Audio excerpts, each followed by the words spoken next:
แล้วโตมาเป็นแบบไหนครับพี่กุ้งมังกรกุ้งอะไรพวกเนี้ย 2,000 ตัวโอ้ประมาณ10 วันพี่มานั่งหาอย่างเงี้ยนะ นั่งหาอย่างเงี้ยผม อ๋อ ไม่มีอะไรทำอ่ะร้านก็ไม่ได้เปิด แต่เจ๋งดีพี่อันนี้ใช่ปะเนี่ย ใช่ครับวันละ200 300มันไซส์ใหญ่อ่ะเนี่ยไซส์ใหญ่อย่างเงี้ย อ๋อนี่เจอไซส์ใหญ่ด้วยมีครับไซส์ใหญ่ก็มีเงี้ย โอ้โคตรเฟี้ยว มี เล ห ย ลายไซส์เนี่ย โอ้ ตัวใหญ่นี่ก็มีอันนี้ก็โตเร็วตัวเล็กก็โตช้าหน่อย แล้วกี่อาทิตย์โตพี่เขาหาอะไรวะเนี่ยอยากรู้เลย เดี๋ยวเดินไปดูดีกว่า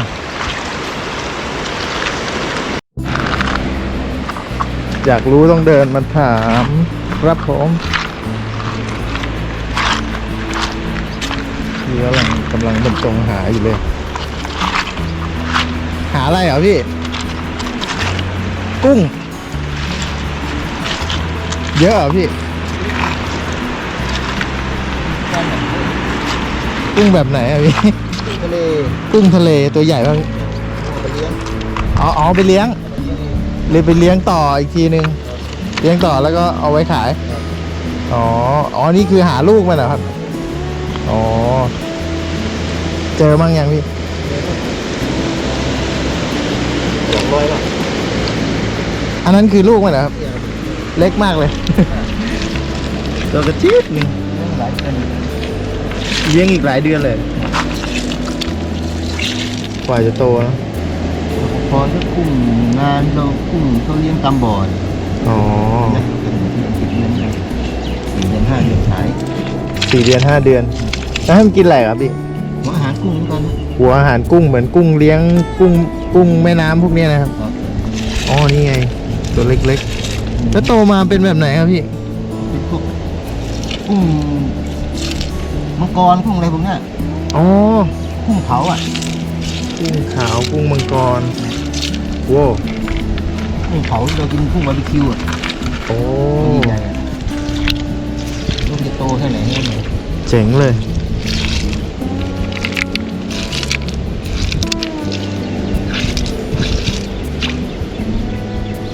ทิ้งไว้เดี๋ยวมันโตขึ้นมาเราจะได้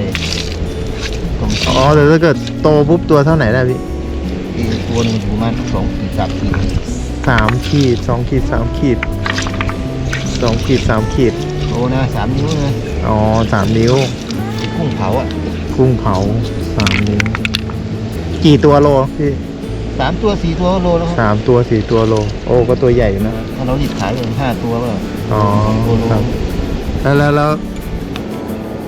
โลละกี่ตังค์อะพี่ เราคิดเป็นจานครับ อ๋อ ทำเป็นเซตไง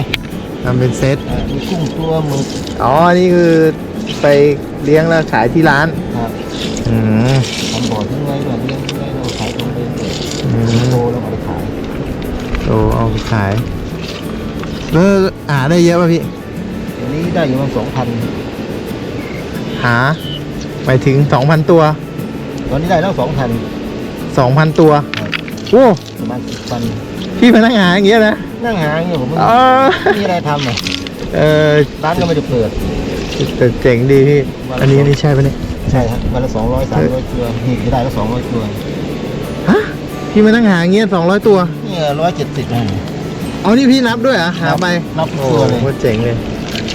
ไปถึงเราไม่ต้องมานับเทลงบ่อเลย แล้วมันจะตายไหมพี่เอาไปเลี้ยงนี่ ที่แรกตายก็ตายไป2,000 เราไม่รู้ทีเลี้ยง อ๋อ นี่เรามารู้ทีเลี้ยงแล้วทีนี้ไม่ตายแล้ว อ๋อนี่ไง นี่อยู่ได้แล้ว ตัวเล็กนิดเดียว นิดเดียวเดี๋ยวกินอาหารสักอาทิตย์นึงก็จะเริ่มเปลี่ยนแล้ว จะเริ่มเปลี่ยนนะ จะมีกล้ามแล้ว กล้าม กล้ามโตขึ้นโตขึ้น อืม คือมันไส้ใหญ่อ่ะเนี่ยไส้ใหญ่อย่างเงี้ย อ๋อนี่เจอไซส์ใหญ่ด้วย มีครับไส้ใหญ่ก็มีเงี้ย โอ้โคตรเฟี้ยว มี เล หลาย ยไส้นะครับ โอ้ ตัวใหญ่นี่ก็มีอันนี้ก็โตเร็วตัวเล็กก็โตช้าหน่อย แล้วกี่อาทิตย์โต มันอยู่ประมาณสัก15 วันได้เดือนนึงก็โตเริ่ม ก็ โต เห็นผลแล้วถ้านิ้วโป้งประมาณไหนกี่วันนี้กี่เดือน โตนั้นประมาณ2 เดือน 3 เดือนครับ อ๋อเธอกว่าจะโตนะ เราก็คิดอยู่ประมาณสักตีไว้เลย6 เดือนไม่ก็7 เดือนอะ อืม ถ้าเราจับ แล้วเขาเลี้ยงกันเยอะป่ะเลี้ยงแบบพี่ ไม่มีอยู่ อ่ะ เดียวเลย คนเดียวเลยเหรอ คนเดียวเอง โอ้โหเจ๋งเลยพี่ ไม่มีใครคิดได้โอ้โหมันนั่งที่ ต่อไปน่าจะมีคน มีคนบางอย่าง ใช่ ลองปอกผลออกมาเนี่ยเสียจะนั่งหากันเต็มหมดเลย อืม ต้องย้ายที่มาหาที่อื่นนะ แล้วนี่พี่เป็นคนอยู่ที่เกาะนี่เหรอพี่หรือว่า ผมอยู่คลองใหญ่ คลองใหญ่เอาผมไม่รู้จักอีกอยู่แถวไหนคลองใหญ่ ใหญ่หัดเล็กครับ ทางไปกัมพูชา ไม่รู้จักอีกแต่อยู่บนเกาะนี้ใช่ป่ะพี่หรือว่า อยู่นู่นทางจังหวัดตราดอ่ะ อ๋อแต่มันนี่พี่ข้ามมาหาที่นี่เลยเหรอ ครับ ไม่ผมอยู่ร้านนี่ไงมาหาที่ชาย อ๋อ ช่วยที่ชายทำร้านอาหารช่วยเขาทำ เราก็เลี้ยงแล้วก็ขายที่ร้าน ขายที่ร้าน โคตรเจ๋งเลยพี่ยอดนี่ มันไวนะครับ ไวมาก ไวมาก ทานมัน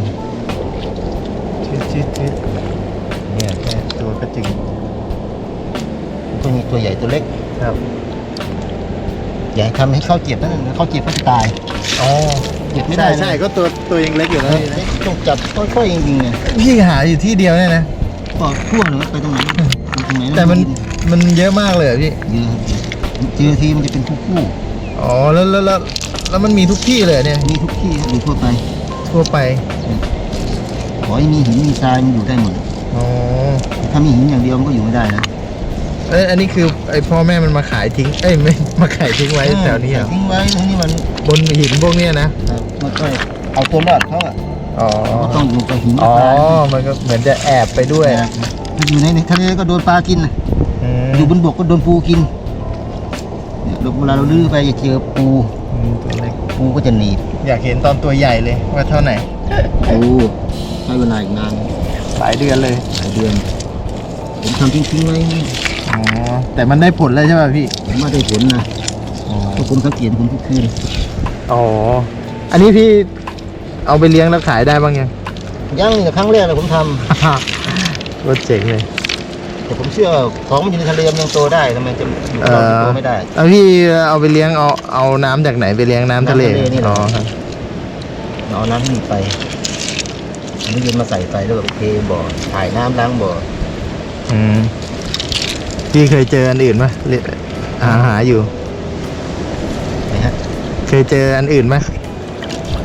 เพชรพลอย ส่วนมากโยนพลอยน้ำค้าง พลอยน้ำค้างเหรอ มันไม่มีราคา อ๋อไม่มีราคา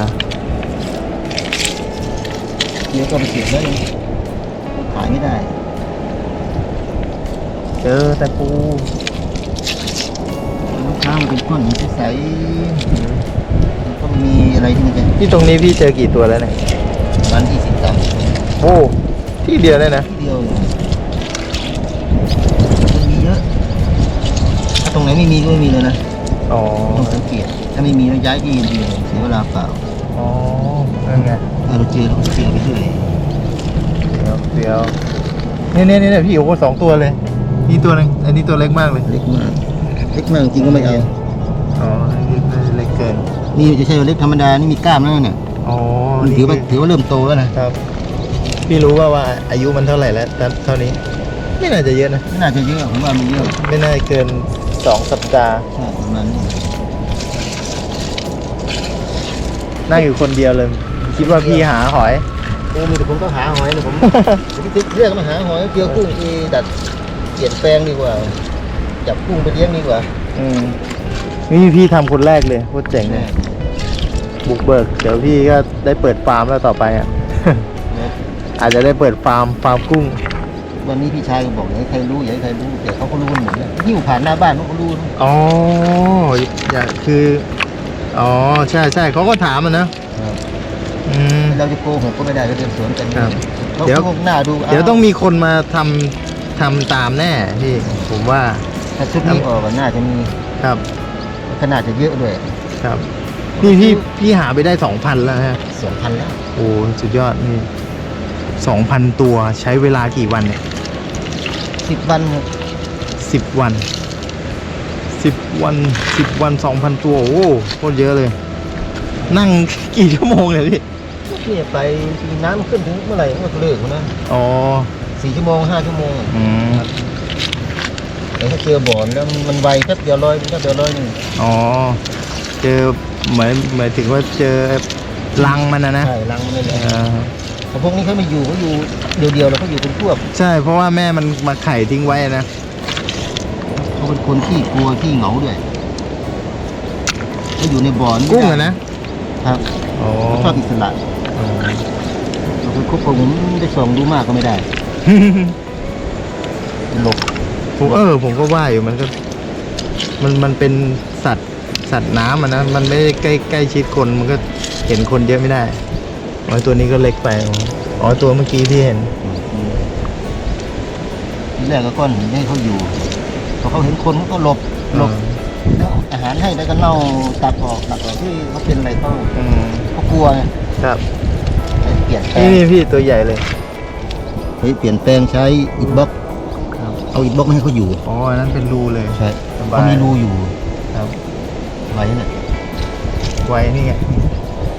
มีรูเขาอยู่เขาก็อยู่ได้ ครับ พอเวลาเราเผลอเขาออกมาตายเยอะพอเราส่องไปเขาวิ่งเข้า เป็นอย่างนั้นอันนี้ก็เริ่มรู้แล้วแรกๆตายตกใจตาย อืม เห็นคนเดี๋ยวตายวันหนึง ตาย 50 โอ้ตาย40-50ผมก็จับวันละ300 200เอาไปเสริมไง แล้วหลังๆก็ไม่ตายแล้ว ไม่ตายแล้วทีนี้ไม่ลงไปส่องเขาแล้วให้อาหารแล้วเลยส่องบนบ้าน มันคือกุ้งอะไรนะพี่กุ้งมังกร กุ้งมังกร โอเคพี่ขอบคุณมาก อันนี้พี่ชื่ออะไรพี่ นิวัฒน์ครับ พี่นิวัฒน์เอาชื่อเล่นอ่ะ คือเอ็นกุ๊กวัด กุ๊กวัดอ๋อเป็นกุ๊กด้วยเหรอพี่ ครับ โอ้เจ๋งเลย ร้านอยู่ไหนพี่ นี่ให้ร้านชมพู่ข้างใน ร้านชมพู่อยู่ข้างหน้านี้ อ๋อเผื่อจะได้แวะไปกินข้าว ครับผมช่วงนี้ยังไม่เปิดนะครับ เอายังไม่เปิดเหรอ พี่ชายผมเองที่เมียเขาเสีย อ๋อครับผม ทำบุญกัน อ๋อ ผมเฝ้าร้านอยู่คนเดียว ครับ จะเปิดก็กลัวจะไม่ทันแขกเสียลูกค้า ใช่ ไม่มีลูกมือ มันเอาไม่ทันอ่ะนะแขกเยอะแล้วมันมีคนทอดแห่ด้วย มีหาปลากระบอก อ๋อครับ ทีนี้เจ้านึงก็มาเกี่ยวปลากระบอกขายทุกวัน ครับ พวกเขาได้ก็วันที่500 เมื่อกี้ เห็นพี่เขานั่งหาอะไรอยู่สงสัยก็เลยเดินมาถามยาวเลย ได้เรื่องอย่างที่ถ่ายมาแล้วครับ ไปช่วยพี่เขานั่งหากุ้งอยู่ด้วยเมื่อกี้บรรยากาศก็โอเคนะครับ มันเป็นป่าเหมือนธรรมชาติหน่อยตรงนี้เพราะว่ามันไม่มีหาดแล้วก็เหมือนคนก็ไม่ค่อยมากัน มันไม่มีหาด มันจะเป็นหาดหินซะส่วนใหญ่ ไม่มีทรายนี่มีทรายอยู่นิดนึงยังไงก็ฝากกดไลค์กด Subscribe เพื่อเป็นกำลังใจให้ด้วยนะครับและก็สามารถชมคลิปอื่นๆที่น่าสนใจได้ที่ช่องของผมครับ